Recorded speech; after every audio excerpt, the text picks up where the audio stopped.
Discussion keeps the world turning. This is Roundtable. Gas guzzlers fund the roads, and EVs just glide over them for free. But with 6 in 10 new cars in China running on batteries, that old deal is breaking down. The question isn't if EV owners should pay, it's what happens if they don't. Today, the silent fiscal crisis beneath the EV revolution. We're live from our studios here in Beijing. This is Roundtable. I'm Steve Hatherley. Hello there. Thanks very much for being with us today. And for the show, I'm with Yushan and Yushan. First up, for years, one question has hidden beneath China's rapid rise of electric vehicles. Who should pay to maintain the roads? Back in 2009, the country changed the way it funded road maintenance. Instead of charging drivers a separate road maintenance fee, the cost was folded into the fuel tax. It was a simple idea. The more gasoline you use, the more you contribute to maintaining the roads. Sounds fair, right? And for years, it worked very, very well. But the rise of electric vehicles is changing the equation. Today, more than 60% of new passenger cars sold here in China are new energy vehicles. They use the same roads, but they don't contribute the same way that traditional fuel tax system works. So, is the current system still fair? Some say yes, some say no. Should EV owners begin contributing to road maintenance, or would introducing new fees slow down the transition to cleaner transportation? I think we have a very complicated issue on our hands where it's easy to see both sides of the argument. So, Yushan and Yushan, good afternoon to you. Let's get into it. Let's go back, though, to 2009, because I want to see where all of this started. Yeah, it's a very practical debate here that kind of starts all the way from 17 years ago. But before that, drivers used to pay a separate road maintenance fee. And, back then there weren't many cars in China in total anyway. But starting from 2009, China actually enrolled its fuel tax reform, allowing that tax as part of the price for gasoline. So that makes a lot more sense. The further you drive, the more fuel you consume, and the higher tax for maintenance fee that you pay along with the price you're paying for your gasoline. Yeah, very straightforward principle, right? The more fuel you burn, the more you contribute to maintaining the public roads. And I think at the time, it probably made perfect sense. Yeah, the farther you drive, the more road that you're using or you drive on, and the more fuel you consume. So today, a liter of 92 octane gasoline costs around 7.5 yuan.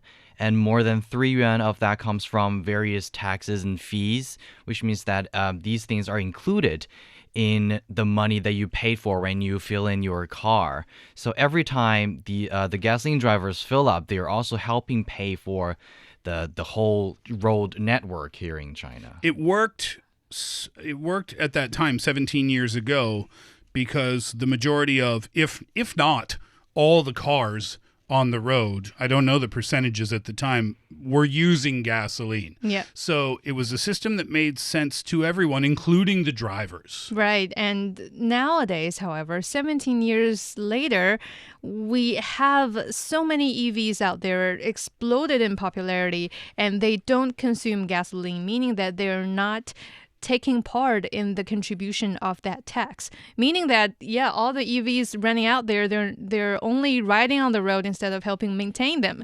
So now, as a result, EV owners generally, they enjoy operating costs that are less than half those of gasoline vehicles. Charging an EV only covers electricity costs, Right. obviously, and then there's a small service fee as well, correct? Yeah, and there's originally, that wasn't really considered a problem, at the very beginning when EV was there, because it was meant to exempt the consumers, to allow people to have faith in EV at the very beginning. Have faith in, well, incentivize. Yeah, make the it government cheaper. has put a lot of effort in encouraging people to buy EVs and also drive EVs and make the whole public transportation more electrified. And this is, I think, the result or kind of that kind of result that the government won. They deliberately exempted EVs from these costs to help build its new energy vehicle industry. And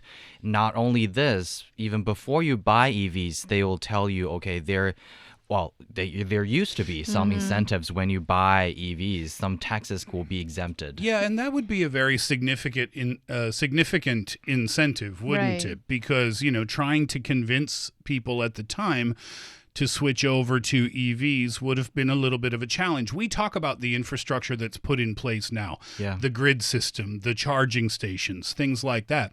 A few years ago, a decade ago, that infrastructure wouldn't have been nearly as strong as it is now. So the incentives needed to be perhaps a lot stronger than they are now.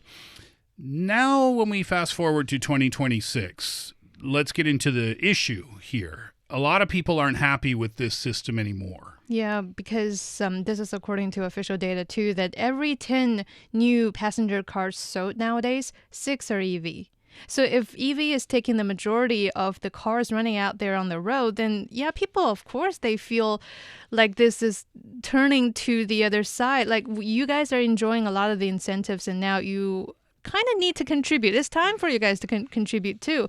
And at the heart of this debate is kind of a simple reality here. So our current road funding model is coming under pressure for two directions at the same time. The first one is quite practical. It's the physical disadvantage we're facing nowadays. So today's vehicle, they're getting much heavier. That's a fact, especially for EVs, because EV, they carry very large battery packs and they generally weigh much more than comparable equal gasoline cars. So according to China's Ministry of Industry and Information Technology, the average passenger vehicle has become sustainably heavier over the past decade.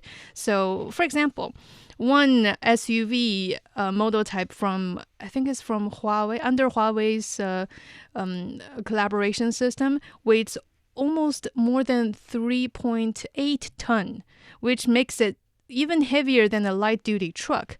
Imagine all of these heavier than truck SUVs out there and how big of a damage it's going to cause on the road. That's going to be a big issue in the long run.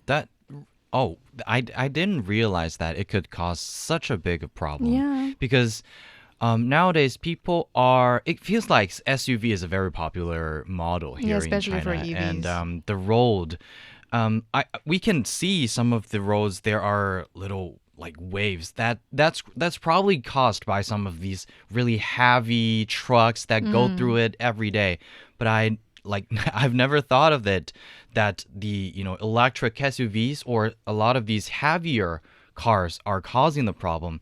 And I think when people are thinking about it, it's not when we are the beneficiary. I mean, the EV drivers, they wouldn't think, okay, I need to take some responsibilities on the road maintenance. But I think it's mostly because of the gasoline car drivers. They started to realize, okay, now I've been paying for this for so long, and now the situation is changing. But why am I the one who is bearing it?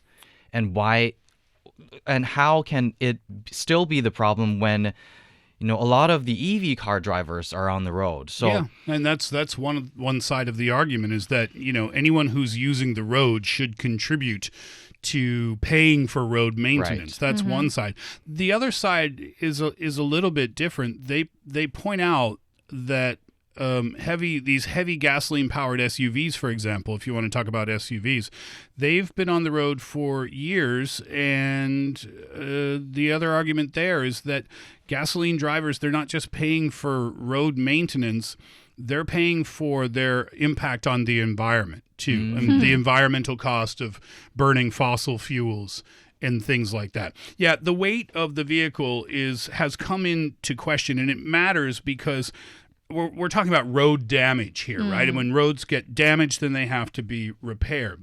So road damage doesn't increase. This is a really interesting thing that I didn't know. It doesn't increase in a straight line as vehicles get heavier. Engineers call this what's known as the fourth power law. I had never heard of that before. So what that is it suggests that even a modest increase in axle weight can result in a disproportionate increase in wear and tear on road surfaces. So that's a little complicated. Let me explain that in some plain language here. So if you increase a vehicle's weight by just 10%, let's say, the damage it does to the road nearly doubles. So it increases at an exponential rate. Increase it by 50%, and you're talking about damage that's several times worse. So this is the issue here, is that it doesn't just increase in a way that makes sense. It's a lot larger than people realize. And to put a little bit of more in-depth thinking to this, I also researched a little bit on just why are EVs so heavy these days. And yet we know it's because of the battery. But as far as I've learned, it's kind of also the simpler, if not the simplest way to reduce costs by just simply putting it heavier. And EV manufacturers, as we discussed in previous shows, they've undergone a very heavily competitive phase in order to survive and sell more cars. So in order to boost the sale, of course, they're going to try to lower the cost, and that lowered cost end up as heavied batteries, the more simpler designed batteries than the more well-refined where we're heading right now. But in the meantime, that seemed to be no longer allowed in so many ways, because there's been growing concern on, like you said, Steve, how a heavy car can cause damage on the road and stuff. Yeah, and this has been influencing vehicle policy as well, and the country has taken some steps to solve that.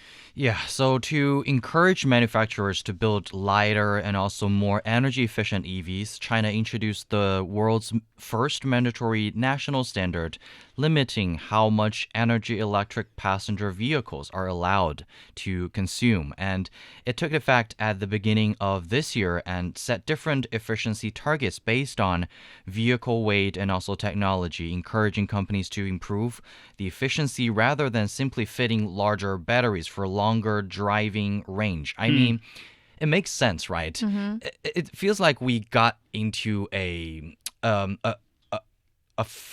dead end, because okay, you want this car to be more efficient means that they need to run further, longer. But the battery means that if the battery is heavier, it consumes more electricity. So I think the solution is to design and develop the lighter battery. So maybe I think the policy is yeah, of course we need to work on that, but how can we work on that? Well, technology really takes a lot part of it. Yeah, there's some good news about that, though. The industry estimates that 60% of current EV models out there already meet that new standard. That's good. Yeah, so around 30% could comply with relatively minor upgrades, and then the remaining 10% of less efficient models, those are expected to be phased out. So this gives manufacturers kind of a buffer zone and some time to adjust. The existing models have a 2-year grace period. It's going to go into full effect January 1st, 2028. So there's still time for the manufacturers to make a difference. Yeah, and we see this often when we talk about changes to vehicles, right? Yeah. There's always a kind of a generous buffer zone there. But this forces automobile makers to think smarter, not bigger, right? Instead of slapping on heavier battery packs just to boost a longer range and make the car go further in one charge, they're going to have to figure out how to drop some pounds. They're going to have to go on a diet. Yeah, that's exactly what the news leader is leading over these days. Well, how are EVs losing weight? They got to drop some pounds. So that means they're going to need better materials. They're going to need more efficient motors. Maybe even improved aerodynamics would help out with something like that. Of course, the goal is not to kill EVs. It's to make them lighter without sacrificing their performance. And that is really important for all of us, because lighter cars means less wear and tear on the roads. It means lower energy consumption. And ultimately, it's a fairer system where the burden on infrastructure doesn't keep climbing along EV sales. Right. The policy, it doesn't ban, and it's not overnight, right? It doesn't ban heavy EVs overnight. It gives them almost a 2-year runway to adapt. But the direction for the country is clear. China is signaling the era of ever heavier electric vehicles needs to slow down, and companies that innovate will lead the way there. I really like to see this kind of scene, because I think China is the country that totally has the whole image of the development of a kind of new industry, the industry of EVs, because at the beginning you can see that how much effort they've been putting to encourage people buy, develop, manufacture EVs, incentives and everything. And now it is the phase of, okay, now we have a huge number of EVs now and also EV drivers.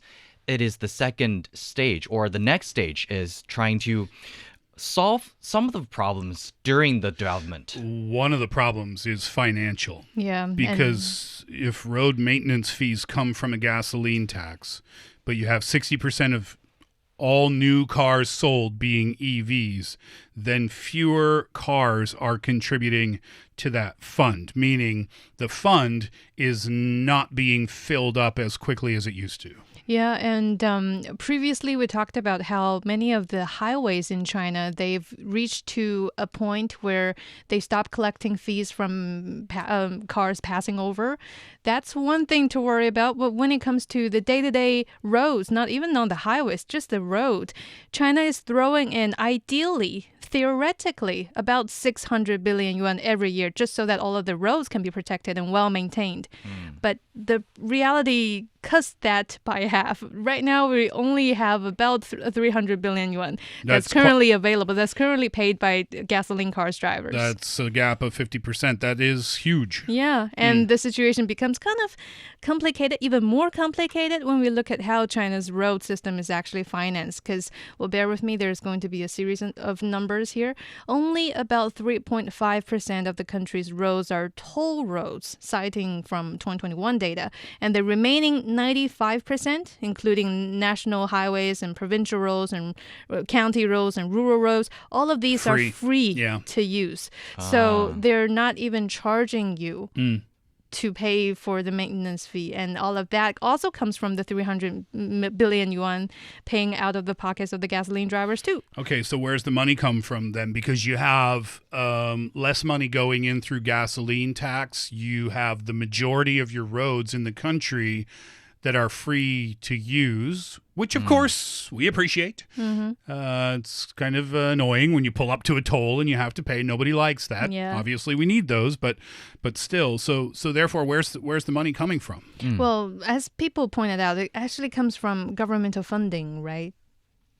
Yeah, because we've seen researchers are explaining, like Wang Libing explained, that fuel taxes collected by the central government are redistributed to local governments to help maintain these roads, with local authorities contributing additional funding where necessary. And it has always been a kind of delicate balance, but as more vehicles stop buying gasoline, maintaining that balance becomes increasingly difficult, but the need is still there. They kind of need to refurbish the roads every several years. However often they have to do it, it costs a lot of money when they do it. There's also another angle that we've not discussed yet, and I think it's something that maybe isn't the first thing that comes to mind.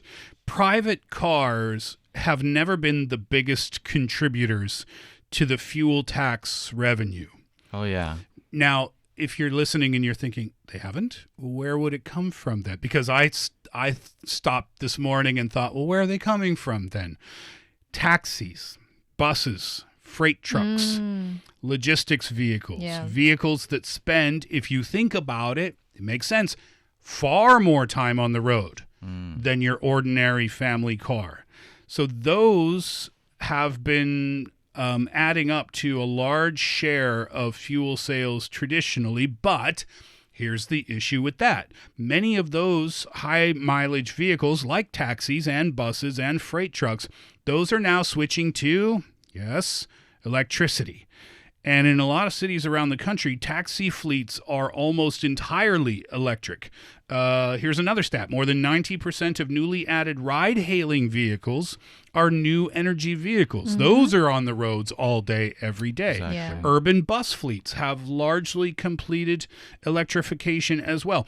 So what that means is the vehicles which once contributed to the most to road maintenance through their fuel taxes, those are disappearing quite quickly from the system altogether. So there's another nail in the coffin, if I can put it that way. Yeah, and that kind of brings the debate between gas car drivers and EV drivers kind of elevating to the point on whether China's current road funding model is still sustainable. Because, like you said, previously it worked so fine before the era of EV arrives, and nowadays more and more experts are agreeing on the fact that after more than a decade of rapid growth, China's EV industry has reached to a new stage, and thus they require new changes too. Because, yeah, a lot of experts like Cui Dongshu, the Secretary General of the China Passenger Car Association, says that we now should move on to whether everyone who uses the roads should contribute fairly to maintaining them. And then this is agreed by another expert, one of the professors from Beijing Jiaotong University, who believe that one of the basic principles of a market economy is that users should contribute to the public service they rely on. So if this is out there, free of use, the most of it at least, then whoever uses it should help. Yeah, but not everyone says this is an urgent priority because, and I want to go back to this statistic again, 60% of all new vehicles sold are EVs. Now that can be a very misleading statistic. If you don't think about it, you might think, oh, well, that means what does that mean? 60% of the cars on China's roads are EVs? No. Not yet. Not even close.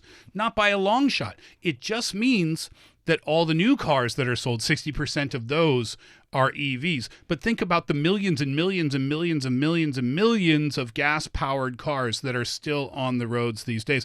That's why the counter-argument to this, everybody uses the roads, everybody should pay for the roads. That's why this counter-argument is there, is that, hold on, gas-powered vehicles still far outnumber the EVs on the roads.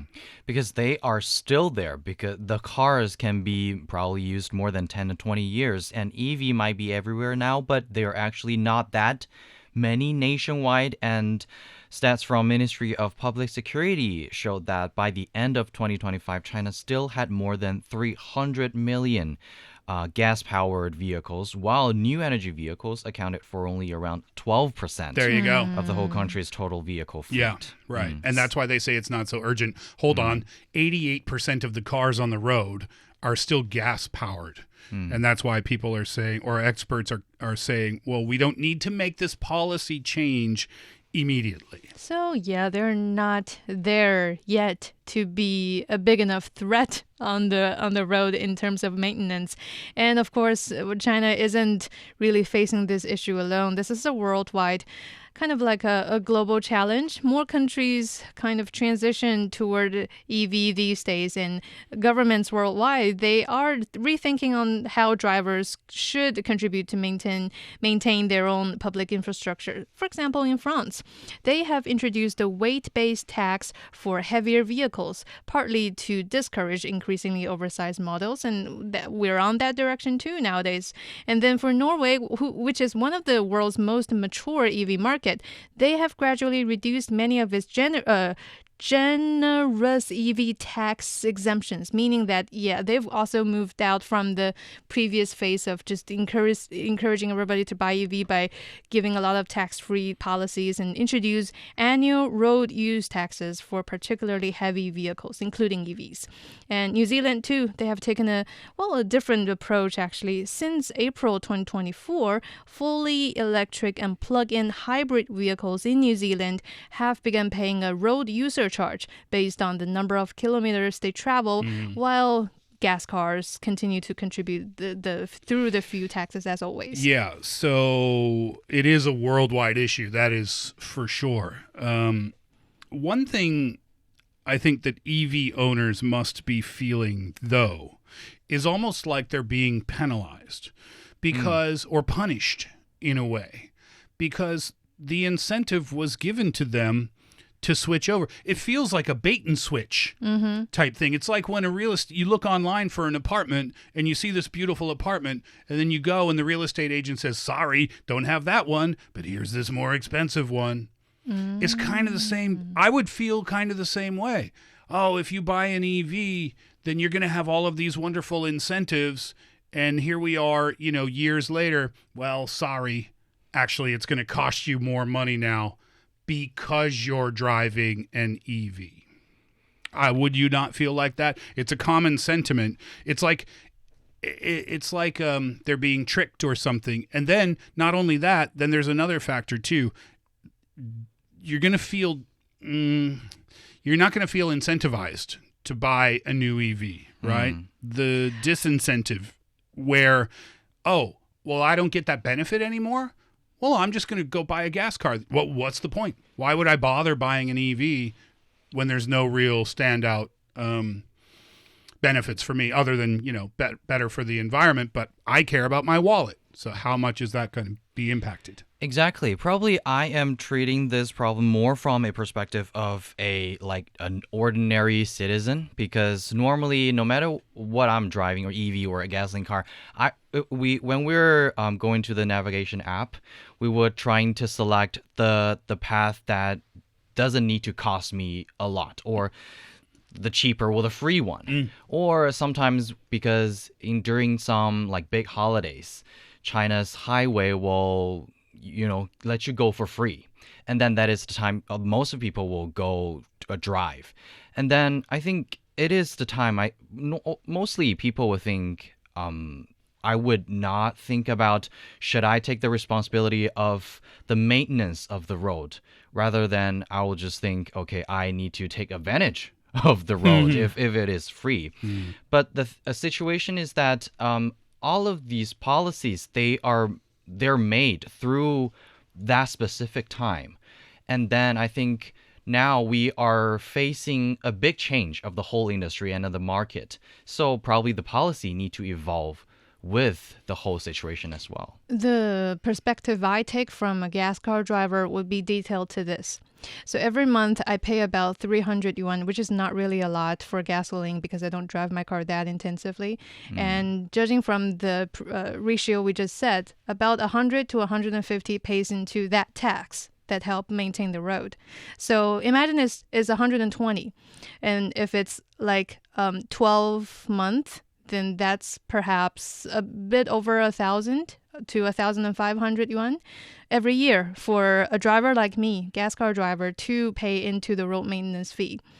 That fee has been saved for EV drivers for years. And that's just a start. There are so many other incentives that me personally are not very familiar with. But yeah, that's certainly more than 1,500 for them to save all that amount just to get an EV, just to experience car driving experience, just like this similarly to the rest of us on the road, while saving all that money every year. So in order to balance that, in order for the general picture to function so that more people in the future could perhaps keep on enjoying that benefit when their chance arrives to buy a car, this is what is necessary to kind of balance it to the point that, yep, everybody kind of needs to contribute a little bit. And that's where China is heading to. I just learned that starting from January 2027, China will also end 2 other tax breaks for EV drivers. The one will be the 50% discount on the annual vehicle and vessel tax for fuel-efficient cars. That's ending.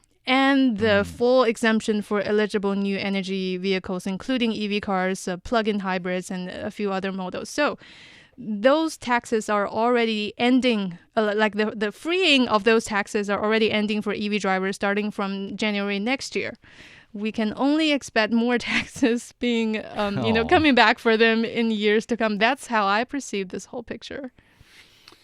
Yeah, if I'm a gas driver, car driver, then I understand the frustration, right? Why are we footing the bill for this? Mm-hmm. So many more EVs on the roads. Why aren't they paying? Why aren't they paying for this? They're using it. From the EV drivers' perception, we were offered incentives to make a switch, and now you're pulling these incentives away from us. That's not fair. Well, yeah, it's been a few years to enjoy that incentive. Yeah, I know, but so- I'm trying to think of the emotional reaction that EV drivers might have too. Oh, yeah, right? sure. But from a logic point of view, from like a third party unbiased point of view, someone who doesn't drive anything, then you look at the roads and you say, they've got to be paid for. They have to be maintained. I look at roads the same way I look at music in a film. Mm-hmm. If it's good, you don't really notice it. But if it's bad, it stands out. Yeah. Driving on a road that is not well maintained is terrible for drivers. So in my personal opinion, EV, gas, doesn't matter if you're on a pogo stick going down the road, contribute to help maintain it so that it's in great quality and great condition Yeah. for everyone. Well said. Yeah.